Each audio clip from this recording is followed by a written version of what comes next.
Good evening and welcome to the 4th annual No Rest for the Weekend Awards. I'm Jason Godbey. And I'm Eric McClanahan. Standing by out west, we've got our man in Hollywood, Mr. Bill Hammon. This evening, we are honoring the best of 2025 cinema. We got awards to give away, but first, here's a brief word from our sponsor. Brought to you by Dehancer. You have a story. We have colour. Use the promo code RABBIT to receive 10% off Dehancer products. Dehancer.com. Similar to last year, we'll be celebrating the overall achievement of the film based on genre rather than individual production elements. There are 8 categories highlighting the different types of movies, all determined and viewed by our committee of critics, fans, and colleagues. The winners from each group will then go head-to-head to determine the best film of 2025 and take home the coveted Golden Chocolate Buddy. You know, assuming they come pick up the award. In light of our new award prize, I'd like to officially state that instead of saying, "and the winner is," we will now say, "and the bunny goes to." All right, without further ado, let's get into it. What's our first award? Well, first up is the award for Best Musical or Comedy Film. Our nominees are Blue Moon, If I Had Legs, I'd Kick You, The Naked Gun, Nouvelle Vague, One Battle After Another, and Wake Up Dead Man, A Knives Out Mystery. Good crop of comedies this year. Comedy is hard, and we don't usually get that many good ones, and some of these are just straight up. Now, If I Had Legs, I'd Kick You, sort of tragic comedy, and I don't know if you noticed this, but Blue Moon and Nouvelle Vague, both Richard Linklater films. Yes, yeah. Twice in 1 year. He's busy guy. It's tough. He's nominated against himself. Sometimes these things cancel each other out. I loved Wake Up Dead Man. It was great. It had more comedy. It was like more mystery, though. Yeah, mystery, I thought. Exactly. Anyway, let's not keep him in suspense any longer. And the bunny goes to One Battle After Another. Amazing film. I remember we talked about this in the preview episode last year, where we were like, I want to see this combination of DiCaprio and Anderson, and boy, did they hit it out of the park. But all right, so we're going to move on. This is another one of our favorite categories, and a stacked category this year, and a real horse race. So it's the award for Best Sci-Fi or Horror Film. The 6 nominees are Companion, Frankenstein, The Long Walk, Mickey 17, Sinners, Weapons. This was a tough one. Yeah. Because a lot of really strong original stories. Only one Stephen King made the final list. Weird. Right, because he had a couple of movies. Yeah, he out had this The year. Monkey, he had The Long Walk. And The Running Man. The Life of Chuck. I guess you could put that in sci-fi. That wasn't really a horror. But yeah, very busy year for King, so I'm glad he got on the nominee list. But yeah, really, of course, Guillermo del Toro's Frankenstein has been one of the most anticipated films. The most Guillermo del Toro movie ever made. Exactly. So, it was both barrels. A really tough one. Obviously, the 2 huge standouts were Sinners and Weapons. Everyone was talking about these films all year long. Yeah. They came out early in the year and they just dominated the conversation. Which is crazy because, mostly, Sinners came out like March last year. Amazing. All right, so it's time for the moment of truth. The bunny goes to Sinners. Ryan Coogler. Damn. Yeah. Great movie, and just incredibly well done. We talked about it in our Oscars Live, and that's another horse race. 16 nominations. But this one is the one that matters. That's right. All right. So now we're going to take things out to our man in Hollywood, Mr. Bill Hammon. Hello everyone, I'm Bill Hammon and I actually paid to see this, and it is once again my honor and privilege to present the award for Best Animated, Documentary, and International Features. These films represent a wide array of storytelling, presentation, and thematic talents, and it is always an incredible experience to dive headfirst into all of these features. Let's get to it. First up, we have Animated Feature. Our nominees are Arco, Elio, K-pop Demon Hunters, Little Amelie or the Character of Rain, Night of the Zoopocalypse, and Scarlet. There's a lot of great stuff here, from high-profile studios like Pixar to smaller films from Canada and France that are incredibly imaginative, to the anime genius that is Mamoru Hosoda, to the cultural phenomenon that became the most popular movie in Netflix history. Any of them would make a worthy winner. I remember personally just completely bawling my eyes out watching Little Amelie. Like, I think I was dehydrated. I cried so much. There's so much great stuff out there. I am just overwhelmed by the amazing amount of talent on display in all the nominees, even the ones that I don't like as much as some of the others. That's the beauty of animation. Literally anything is possible. So, with all that said, the chocolate bunny goes to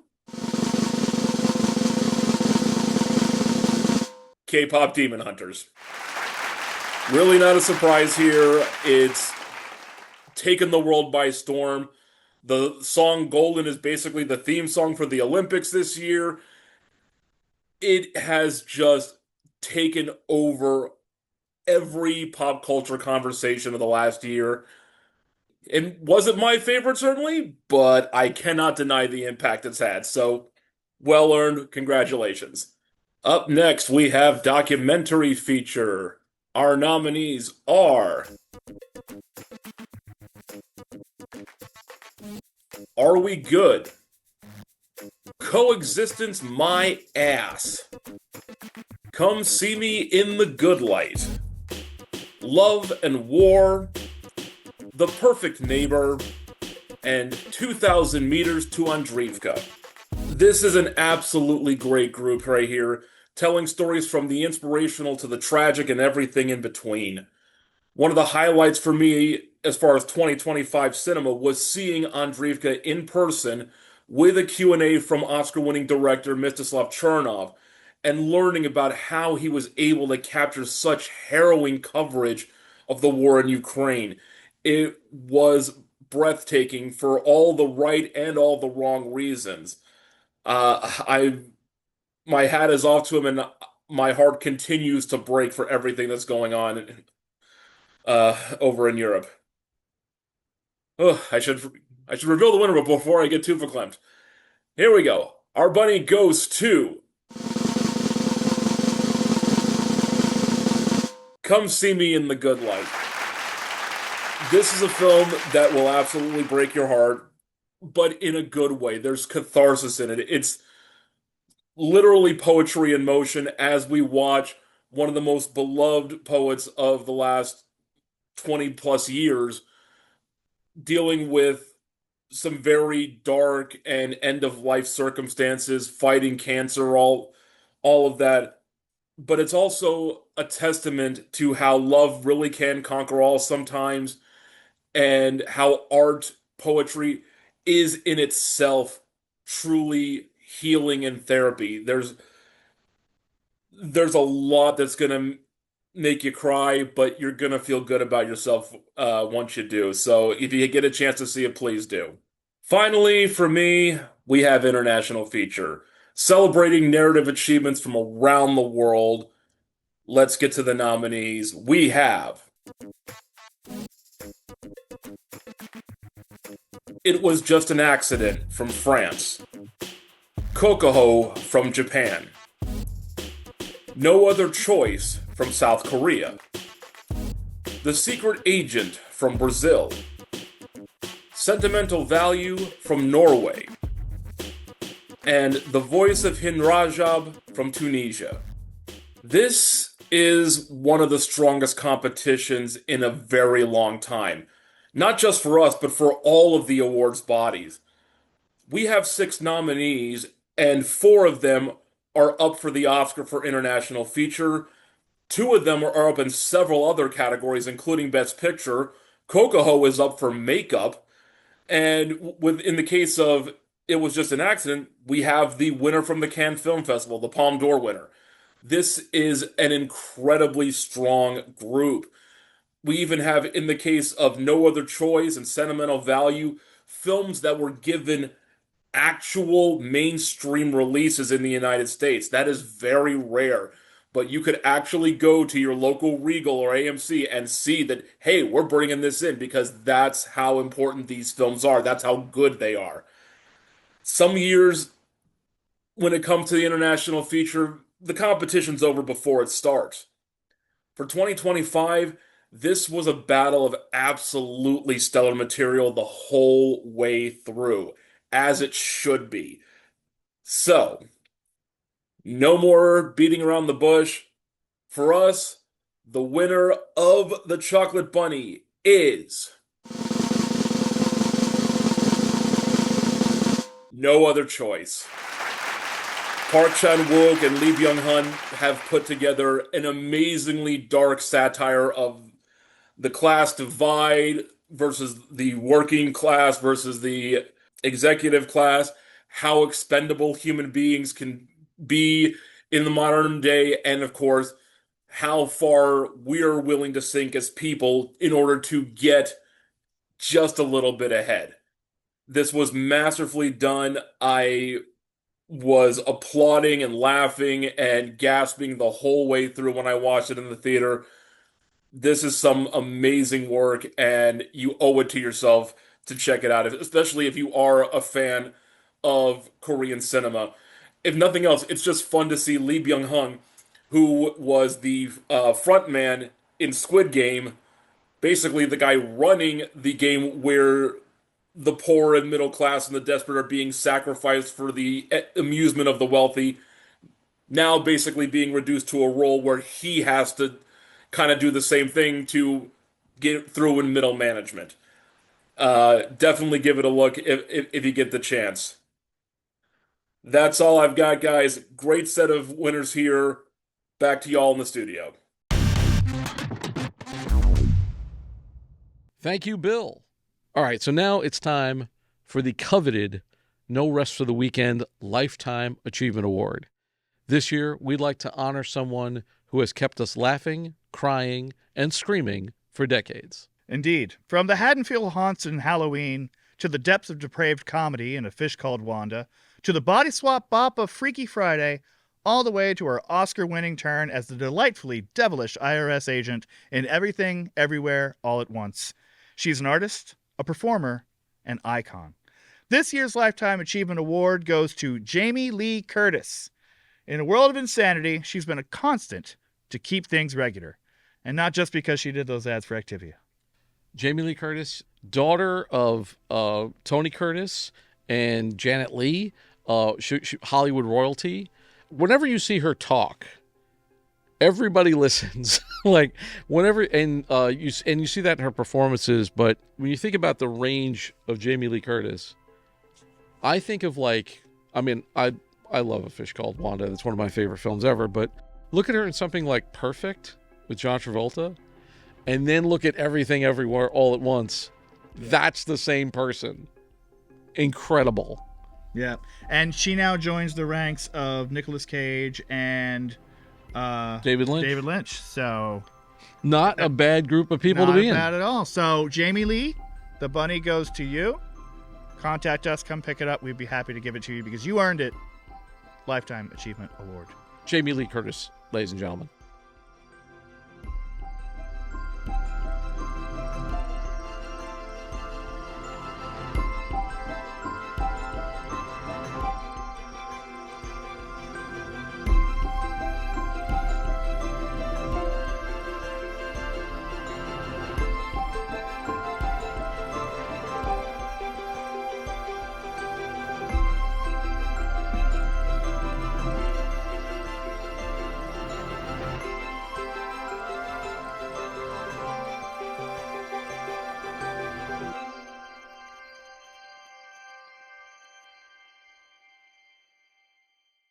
All right, so back to the main awards, starting with our own unique award, Best of the Fest.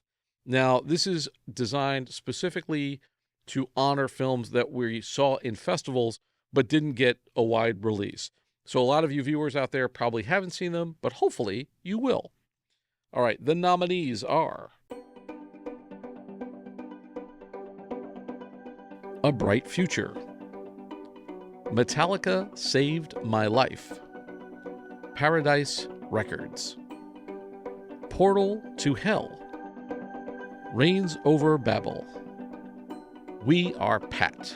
Amazing group. Yeah, there was a lot of really great festival films this year that we saw. I think Paradise Records is now out. You can get the Blu-ray or DVD from the filmmaker. From Logic, yeah. Yes. Yeah, so... He skirted the system and he's doing it himself. Exactly. But... Which one of these was your favorite? Reigns Over Babel. I just loved that movie so much. Which we saw last year at Sundance. Yes, and I just thought it was so innovative. I think it might have been part of the next program. But yeah, it's just a great movie.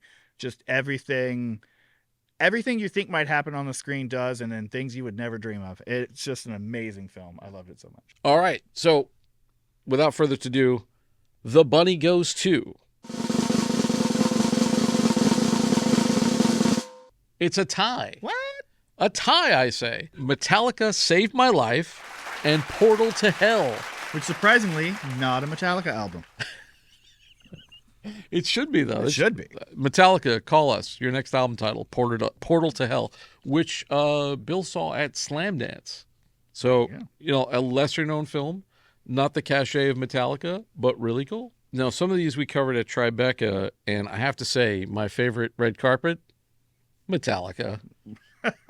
You're on a red carpet and like Metallica rolls up and it turns into a rock concert with people just going bananas. That was, and like I'm in the moment, I'm shooting the whole thing. And at some point, like 15-year-old me just jumps out and goes, "Oh my God, that's Metallica. Holy God." I love, like when we say the word Metallica, it lands like a periodic element. And that is what they are. They are a force of nature. All right, moving on. Our next up is our best action adventure film. Lots of great stuff here. Absolutely. The nominees are Fantastic Four: First Steps, Mission Impossible: The Final Reckoning, The Running Man, Superman, Thunderbolts with an asterisk at the end, and Warfare. These were a lot of movie. Indeed. Like it's action extravaganzas, lots of running time. In the case of Mission Impossible: The Final Reckoning, lots of running. Lots of running because Tom Cruise and swimming. And The Running Man. Yeah, and The Running Man. Obviously, also running. Lots of running. We didn't get a chance to review some of these, unfortunately. Like we didn't get a chance to review like Fantastic Four or Superman. They kind of went head-to-head at the box office as being like two of the bigger properties. Actually, the first properties, because Superman was the first like DC property, and Fantastic Four, the first family of Marvel, head-to-head warfare. And also Warfare. There can only be one, and also a film called Warfare. But there can only one winner. Indeed, and the bunny goes to